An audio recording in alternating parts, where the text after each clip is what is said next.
Welcome back, ladies and gentlemen, to another episode of Run Amok. I'm your host, Javen Takar. Thank you so much for joining me on another adventure, on another little mock draft. Of course, it is mock draft season. If you've been following along, this is the mock draft 2.0. You guys absolutely killed it last episode. We reached over 200 views, guys. That's pretty big. So of course, I appreciate it. Thank you so much. And so, of course, I knew I had to double down, double dip, and bang, give y'all another one. We got Marcus Allen joining us on the table today with his Heisman Trophy. And we're going to jump right in. Ironically so, USC Marcus Allen, the first overall pick, the Chicago Bears. Caleb Williams out of USC, of course. There's no question about it. It's pretty much set in stone. Second overall pick, still a little bit more of a toss-up. Last episode I had Drake May. Today I'm actually going Jaden Daniels. I really feel like it could go either way. Reports are coming out that like their visit didn't go too well or this or that. I don't really know what to make of it. I still think that Daniels could go number 2 overall. We'll see if he doesn't actually want to play there and he holds out. If that happens, if not, I think it'll work out just fine. Third overall pick, bang! Bang! We got our first big trade. The New England Patriots sitting at third overall. The Minnesota Vikings, they come calling in. They send all the picks, send the house. They go up there and they draft Mr. Drake May out of North Carolina, who I think could work really well in that Kevin O'Connell offense with the Minnesota Vikings. Justin Jefferson, of course. I love it. Fourth overall pick, the Cardinals. They're just going to sit pretty and take maybe the best player of this entire draft, Marvin Harrison Jr., give Kyler Murray a dangerous weapon, open up that offense a little bit. I think that could be really exciting. Fifth overall pick, the Chargers, a very rare in-division trade. The Denver Broncos come calling because, hey, you never know. Maybe the Giants want to scoop up a quarterback. Maybe somebody else is on the phone making a phone call to the Chargers. So the Denver Broncos pay up probably a little bit more than they're supposed to, and they get J.J. McCarthy out of Michigan. Hey, we're rocking the Michigan, whatever you want to call this. It is my dad's. It is way too big for me. I know you probably don't seem like it, but I promise you this is just a bunch of excess clothing. But I figured it's the draft episode. We should dress for the occasion. We go college out. Okay, so J.J. McCarthy, 5th overall to Denver Broncos. I actually had him going 4th overall in the last mock. I still think this is a little bit high for him, but whatever. I won't hate. And then 6th overall pick, Malik Neighbors to the Giants. They're desperate for a receiver. I had this earlier. I have it now. I think that's pretty much set in stone if Neighbors is on the board. That's got to be the pick for the New York Giants to give Daniel Jones a fighting chance. 7th overall pick, Joe Alt to the Titans. Also set in stone. 8th overall, I actually had the Falcons going edge rusher first. This one, I had them going cornerback. Quinion Mitchell out of Toledo. Who do they have outside of AJ Terrell? I think that they need some guys out there that can stop it. I think build a secondary and then building up the front 7 is not a bad way of going about building a defense. 9th overall pick, the Bears. I feel like they do go defense. I feel like they do go edge rusher. Originally, I would like to see them go Dallas Turner. I actually had them going Laiatu Latu out of UCLA. There is some injury concerns here with him. He's kind of more of a dangerous pick, but I feel like minus those concerns, the guy is a beast on the field, and he just wrecks havoc. Having him alongside Montez Sweat, that is dangerous. I like this pick. 10th overall, the New York Jets, grabbing Rome Odunze, get a great elite catch and traffic guy for Mr. Aaron Rodgers, pairing him alongside Garrett Wilson. That's fireworks, fellas. That is fireworks, and I like it a lot. They could also go offensive line here. I chose to go the receiver route because I've seen it so much. And then, unfortunately, the Patriots sitting at pick number 11, they're probably hoping Odunze would fall to them. If the Jets do go line, I feel like Odunze is the pick at 11 here. But the Patriots, they're actually going to go Terrion Arnold, cornerback out of Alabama. That's 2 cornerbacks in the top 11. I feel like that is kind of crazy. But I think it could happen. You never know. Who do the Patriots have there at cornerback? They drafted Christian Gonzalez in the first round. Who they got alongside him?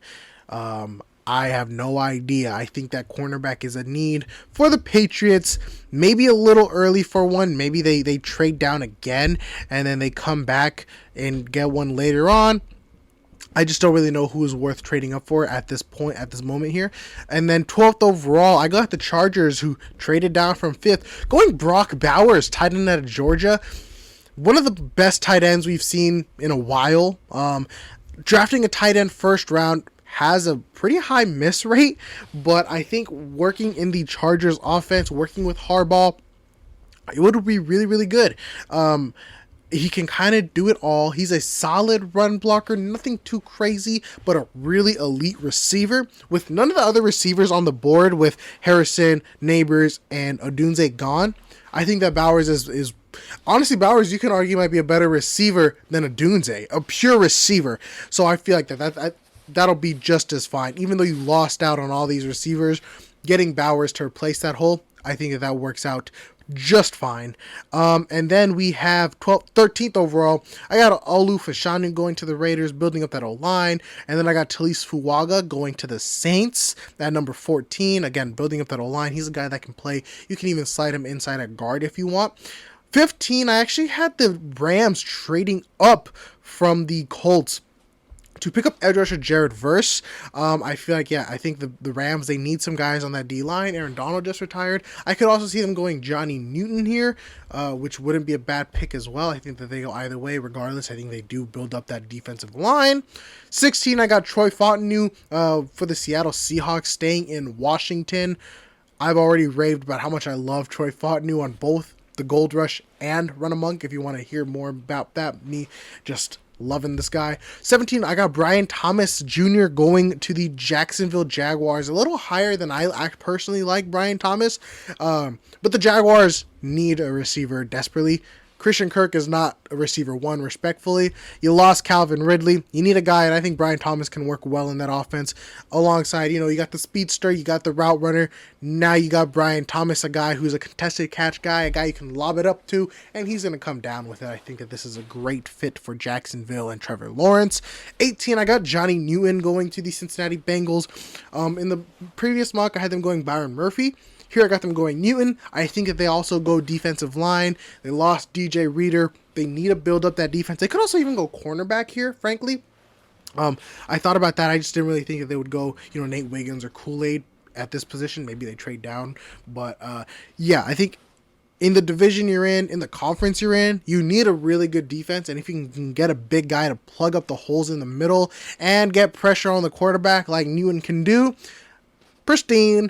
And then number 19, I've got the Indianapolis Colts going Dallas Turner, edge rush out of Alabama. This might be a little lower. I'm actually personally pretty high on Dallas Turner. He's a little bit undersized for an edge rusher, but if you kind of play him in that outside linebacker role, it could be really, really good. And so I think that Dallas Turner here with the Colts could be interesting to kind of play him around a little bit, and they need the edge rusher anyways. Who they got? They got Kwity Paye. They could use another guy there to bring him some juice, bring him some lightning. J.C. Latham going at 20 to the Pittsburgh Steelers, a team that just, again, needs O-line help. A lot of O-linemen going here in the first round because it's a really rich offensive line class, and a lot of teams could use some O-line help. 21, I got Jackson Powers Johnson going to the Miami Dolphins. I really like this fit. They're a team that can they love running the ball. They love swinging it left and right. They love going vertical. Jackson Powers Jr. is a guy that's going to be able to keep up with all that, and he's smart enough of a football player to be that center. He's going to knock bodies. He's going to knock heads off bodies. He is going to collect a check. I am a big fan of Jackson Powers Johnson. This is a little lower than I would take him, but I guess interior offensive line, maybe not as valuable as the tackles. Plus, there's some injury concerns there with him. But I think with the Miami Dolphins, he would just shine. Any team really in that Shanahan system, I think that Jackson Powers Jr. would be amazing with them. And such a smart player, such a physical player. I'm a big fan of Jackson Powers Johnson. Plus, he passes the name test. Being an offensive lineman with powers in your name is insane. I love it. 22, I've got the Eagles going Nate Wiggins. They love speed. They need secondary help. It just makes too much sense. He's a little bit lighter of a cornerback, but I think that he would work out well with Slay, with Bradbury. They could also go Cooper DeJean here, low-key, which that could be fun to watch. 23, back with the New England Patriots. They missed out on the first run of receivers, but they get, in my opinion, maybe the fourth or third best receiver.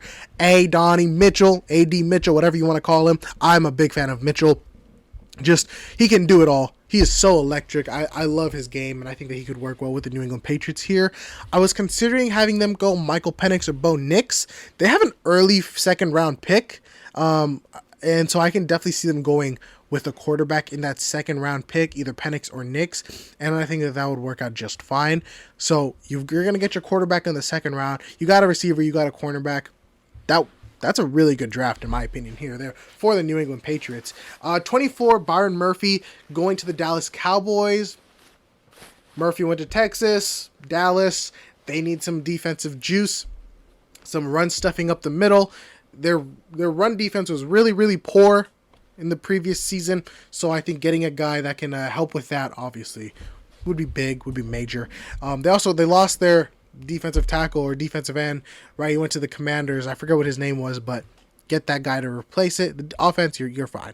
25, the Green Bay Packers. I actually have them going Kool-Aid McKinstry here. Who do they have outside of Jair Alexander? Nobody. Okay, great. So Kool-Aid works out well here. They might go offensive line. Receiver, they have so many young guys. I don't see it happening. Edge rusher even. No, they got Lucas Van Ness last season.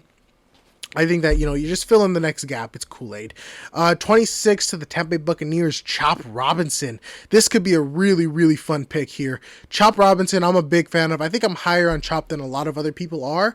I love how he is with his arms. I love how he uses his hands. And I feel like he has a lot of potential. Going to the Tampa Bay Buccaneers, a team that just needs some defensive help. I feel like that they could use another edge rusher. And I think that Chop really, really would boost up that defense. I'm a big fan of this. 27, the Arizona Cardinals, their second pick. They acknowledged Marvin Harrison. They got the receiver. Now they're going to go with a defensive weapon, Cooper DeJean. He's listed as a safety. He can play cornerback. He can play outside. He can play the slot. I think it'll be really interesting to see what Jonathan Gannon wants to do with DeJean on that defensive side of the football, mixing him in here and there, blitzing him off of the edges. Really athletic. I'm a big fan of Cooper DeJean. I'm realizing I'm saying I'm a big fan of everybody. I just can't hate. I don't want to hate on these guys, They're so fun to watch. 28, Keon Coleman. Okay, so here's a guy that I will hate on. Keon Coleman, I feel like he just slips in the first round here. The Bills missed out on Mitchell. They missed out on Brian Thomas. In that same sort of stratosphere, there's a Keon Coleman. A guy who honestly might shine with the Bills, matching Josh Allen's recklessness play style. Keon Coleman's a guy, again, like I talked about Brian Thomas, a guy that, okay, there's a player, maybe even two on you. He's going to come down with that football. He's a physical catch and traffic type of guy. I just feel like, I don't know, I really do get Quentin Johnson vibes from him. I was a fan of him at first, but I don't know. I mean, it could work out well. I feel like especially in Buffalo, it could work out well for him, so I'm not mad at it. But honestly, even like Glad McConkey might be a better pick here because he kind of matches that footwork with Stephon Diggs, that way to get open and such. But either way, I do see the Buffalo Bills going receiver here. Pick number 28. Pick number 29. This is another one of a reach here, in my opinion. I got Darius Robinson out of Missouri going to the Detroit Lions. He's a guy that can play on the edge, but you can also shift him inside to play, head up on the offensive tackle, inside the offensive tackle. So, a guy that you can kind of move around here for Dan Campbell to play around with. Regardless, I do think that, with most of the attention being on Aiden Hutchinson, he's a guy that can wreak havoc. You got DJ Reader up in the middle. You got Hutchinson worried on the outside. He's a guy that, he might be able to steal some sacks. He might be able to stuff some runs coming his way. He's a real physical player, so I'm not the biggest fan of him, but in Detroit, he might be able to, to do great things. In my opinion, he is more of a second round prospect though. So I guess you're getting him late in the first round. It's not too bad of value. And now here at 30, 31, and 32, we just got a run on offensive linemen. 30, I got Amarius Mims going to the Baltimore Ravens. A big guy that can move. A big monster that can move. I'm going to say it again. I'm a big fan of Mims. He's actually probably my number one draft crush in this entire thing because I love seeing big guys that can move, and that is what he is. There's some injury concerns with him. I think you can get over it. I think that he would fit really well with Baltimore, a team that's a run first, but I love watching him play and move people. 31, my San Francisco 49ers, you see it, Graham Barton. I think this is a beautiful pick. He's listed as a center. I can see him playing more so in that guard position. I feel like if one of the top edge rushers is here, like if Chop Robinson is here, I do think the Niners actually lean towards that a little bit more. Or if one of the cornerbacks are here, I know TJ Tampa gets some first round hype. I don't see it in my opinion. I think that Graham Barton is a really good pick though. At 31, he's a guy that can play it all. So smart. Out of Duke, they usually produce pretty good old linemen. And I think he would work really well in the Shanahan system. The 49ers need offensive line help desperately. Interior, exterior, I'm talking tackle, guard. So he would bring some of that juice there. And then 32, I got Tyler Guyton going to the Kansas City Chiefs. I'm not the biggest fan of Tyler Guyton. I feel like he's also a big guy, like a Marius Mims, but I feel like he doesn't handle that body weight as well as Mims does. He plays a little high up, whereas Mims can move a little bit better, keep his gravity lower. So I think that Guyton, I do think that the Chiefs pull the trigger on Guyton.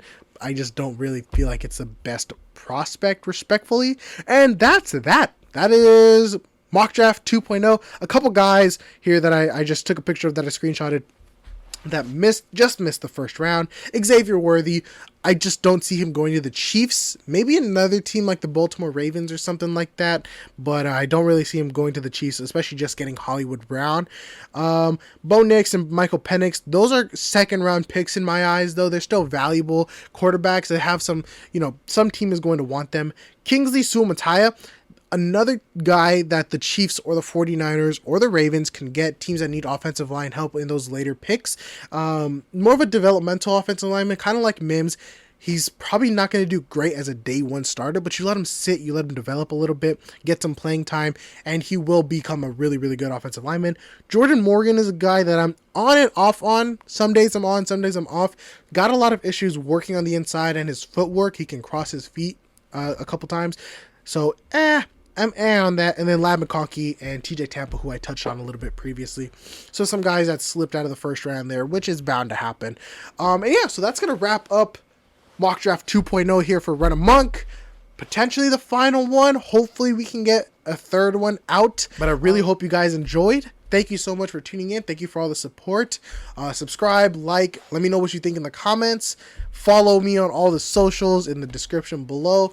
I appreciate you, of course, for watching. If you made it this far, thank you very much. Goats. And yeah, take it easy, fellas. I will see y'all in the next one. Potentially another mock draft. It's either going to be a mock draft or, a draft review. I also have a uniform video planned out with all the new uniforms coming in. So that's going to be really, really fun to do. So I'll see y'all then. Yeah, again, stay tuned. Stay in the loop on the TikTok and potentially the Instagram and the Twitter. They'll all be in the description below. I'll see y'all then. I appreciate y'all. Peace out.